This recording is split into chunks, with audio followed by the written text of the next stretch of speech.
Institutions that to this day, as we speak, many African countries are spending over 50% of their GDP on loan repayment.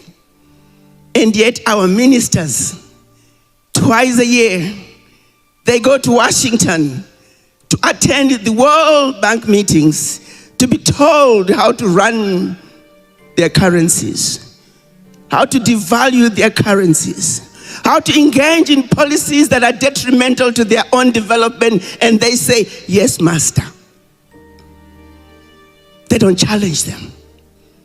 They don't say, no, no, no. These loans have been paid a gazillion times over. We are not paying them anymore.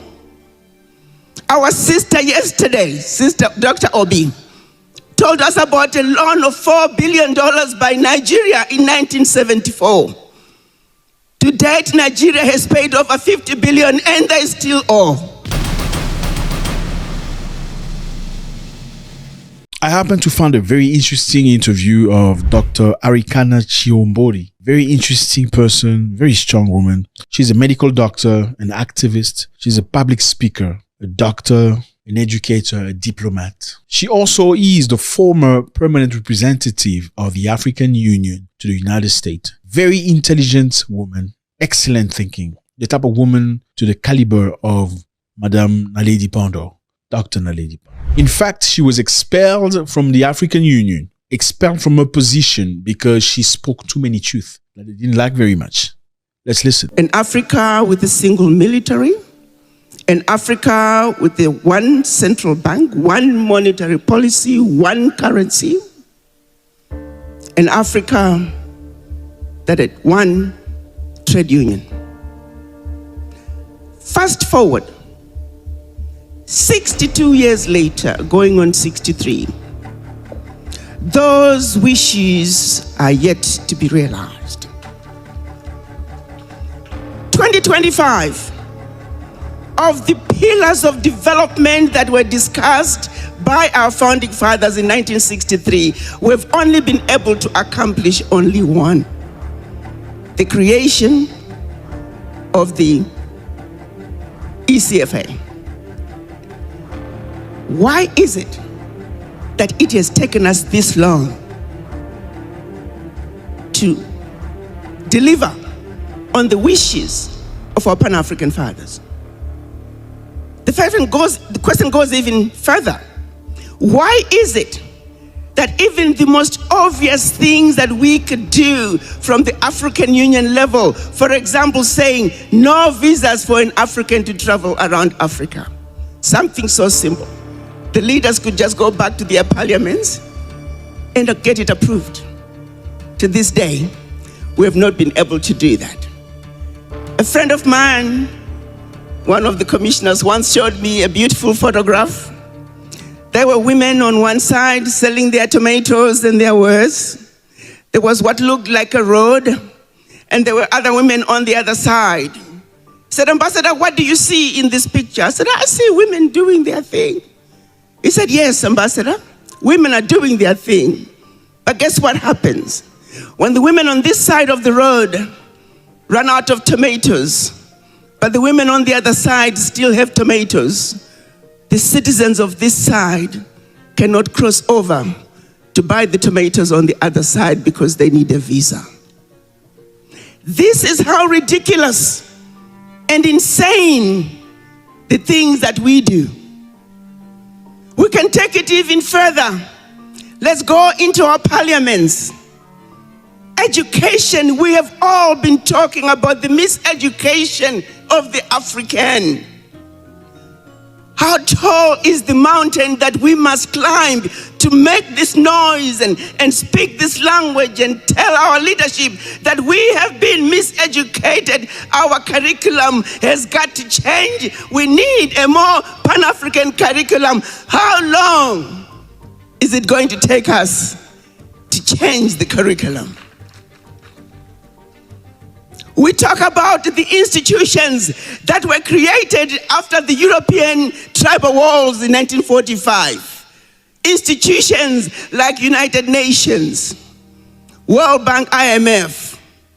World Trade Organization, World Health Organization, institutions that must be dismantled, institutions we have no business belonging in, and yet like fools, we follow their lead. Institutions that to this day as we speak, many African countries are spending over 50% of their GDP on loan repayment. And yet our ministers, twice a year, they go to Washington to attend the World Bank meetings, to be told how to run their currencies, how to devalue their currencies, how to engage in policies that are detrimental to their own development, and they say, yes, master. They don't challenge them. They don't say, no, no, no. These loans have been paid a gazillion times over. We are not paying them anymore. Our sister yesterday, Sister Dr. Obi, told us about a loan of $4 billion by Nigeria in 1974. To date, Nigeria has paid over 50 billion and they still owe. How long are we going to wake up? We talk about our ministers of culture. We have artifacts that were stolen, looted out of Africa, and they're all over Europe. And we Africans, we go to Europe and we stand in line to pay and look at that which belongs to us. And none of them is demanding the repatriation of all of them. If we are going to destroy them, let us be the ones to destroy them. But they tell you, oh, you Africans are not good at keeping them. And our ministers, they go to Europe and they agree with them. I kind of like one Nigerian guy. I don't know if you guys saw this story. He went into a museum in London. There was a huge Benin bronze statue. The only place you get Benin bronze was from Nigeria. So the man went in with his screws. I don't know if you saw it, it was on the internet. He started unscrewing the statue. So when they called the police, he gave the thing a big hug and he refused to budge. He said, this is mine, I'm taking it home. It took a citizen. Where are the ministers of culture who should be demanding this? A simple demand to say, if you don't repatriate our artifacts, don't come here. We have heads of our ancestors sitting in jars, in basements throughout Europe. And you know why we can't have them? You know how when they come here hunting and they kill an elephant and they kill a lion and they take the head as a trophy? They were classified. Heads of our ancestors, hear me out. They were classified as trophies of conquest. So that's why they don't fit in the category of repatriation, because this is my possession. It is my trophy of conquest. And our ministers of culture and they came to Africa and found an amazing continent with some of the most powerful kingdoms and all the riches that they could ever think of having. And they wondered, how on earth can we defeat such a people? Can't fight them with wars. You can find them genetically, because some of you may not know, but the only dominant gene on earth is the black gene. I tell young people all the time, if all of you today were to make a commitment to say we will no longer mate with other black people, we are going to go after others who don't look like us. Give it 3 generations, the world will be black. Because whenever we met with a non-black, the product is always black. Because black is the only dominant gene on earth, plain and simple, end of story. So because they couldn't destroy us otherwise, they couldn't destroy us by taking our natural resources. We got an abundance of them. They can take, they've been stealing, but they barely touched the tip of the iceberg. So the place where they could defeat us was the mind. So it is, they set out to demoralize us. Anything to do with Africa is bad and undesirable.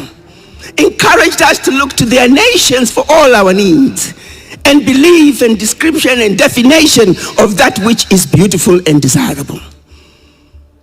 Fast forward. This, my brothers and sisters, is the disease that's making it impossible for the African heads of states to come up with simple decisions such as free movement of people in Africa, visa-free. It is the same mindset that is keeping the ministers from doing the right thing. Remember that 5-year-old boy, his life was finished even before it began, and that 5-year-old is going to grow up to be your next minister, your next president. What do you expect?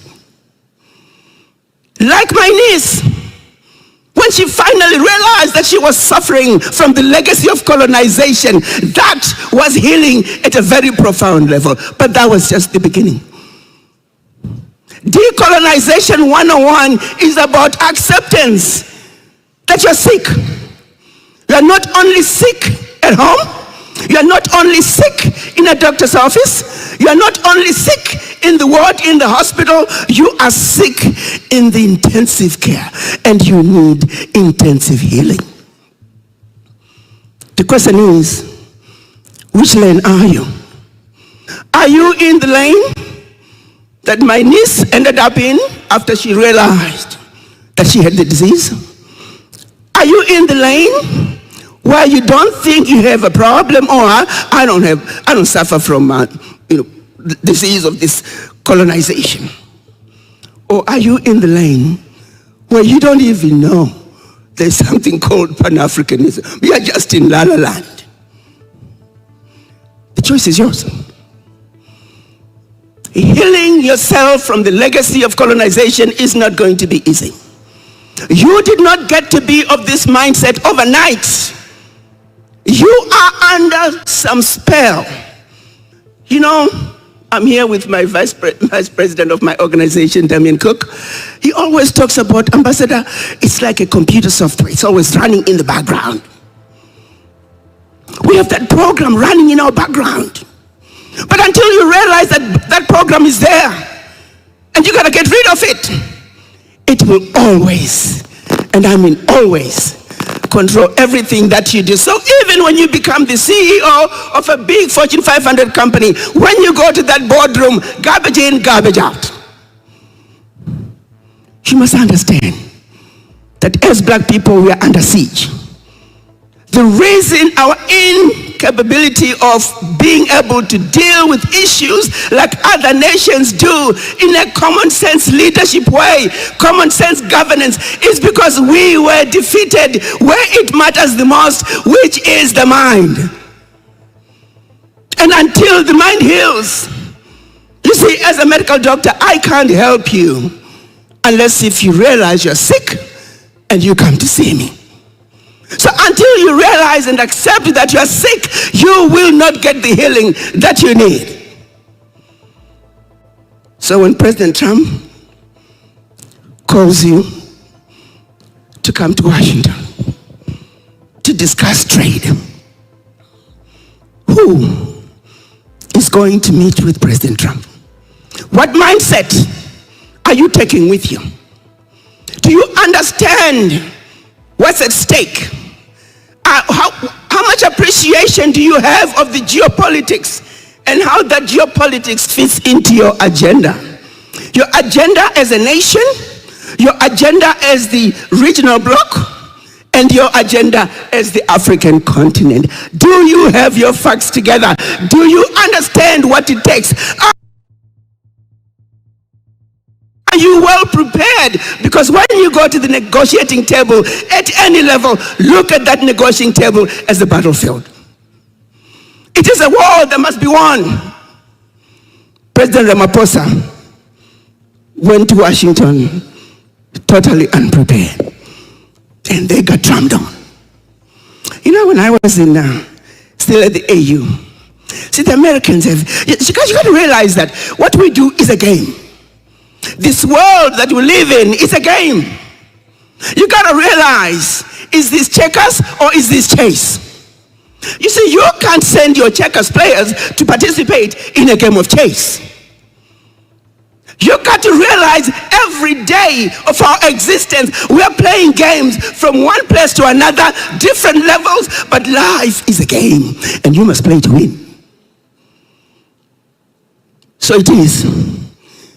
I would watch the Americans, and I started sharing with others. We have a meeting, okay, they're coming in, and usually there's a reception before finally we go inside. Look at the way the Americans arrive. We're meeting one person.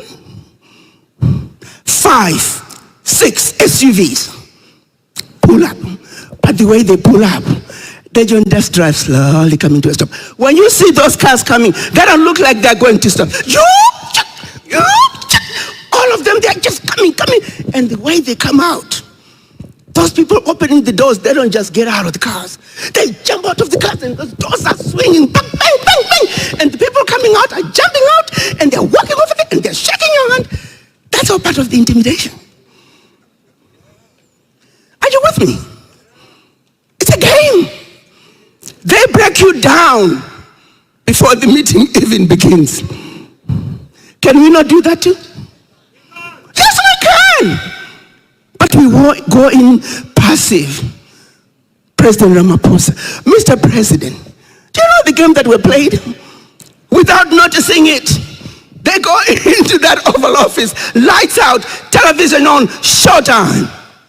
Mr. President, there are all these crosses. White people being killed by black people in South Africa. What do you have to say to that? Mr. President should have said, if there were that many white people being killed in my country, I would know. Mr. President, I can tell you categorically, that is not my country. But instead, what did he say? Well, I'm going to have to look into that. Mr. President, all those people have died in your country and you don't know? Are you sure you're the president of this country? Round 1, US. Oh, showtime again. Another photograph. Men in body bags being hauled away. Mr. President, those are white people in South Africa who have been killed by black people. What do you have to say to that? Instead of saying, even his own people, AI, take a shot of the picture. AI will tell you where that picture came from. But instead of saying, Mr. President, if there were that many white people being killed in my country, I would know. That is not my country. Somebody's lying to you. Once again, I've never seen that. I'll have to look into it. Round 2, US. So he thought, maybe I have a white Minister of Agriculture. Let me turn it over to him. Maybe he can rescue me out of this. The white Minister of Agriculture, instead of saying, Mr. President, I am a white man, I can tell you categorically there is no white genocide in South Africa. We are undergoing land reform based on the Constitution. No one is killing white people in South Africa. What did he say instead? Yes, Mr. President, we have a problem. We need help. Round 3, US. Are we going to be going to the United States? Are we going to be negotiating with other nations and getting our rear ends kicked left, right, and center? Why? Because we're not prepared. President Trump flipped the script on them and he went gangster. When he went gangster, they should have gone gangbusters. This was a fist fight that turned into a boxing fight. And the boxing fight, when it goes on to become a warfare, do you have your boxing gloves of knowledge? Should the boxing gloves be called for? Do you have your bazooka of knowledge? Should that knowledge be called for? Do you have your banga buster of knowledge? Because conversations are going to escalate. Negotiations are not a straight line. They give you this, you should be ready with many other positions. They say this, I say that. They say this, I say that. This is our game plan.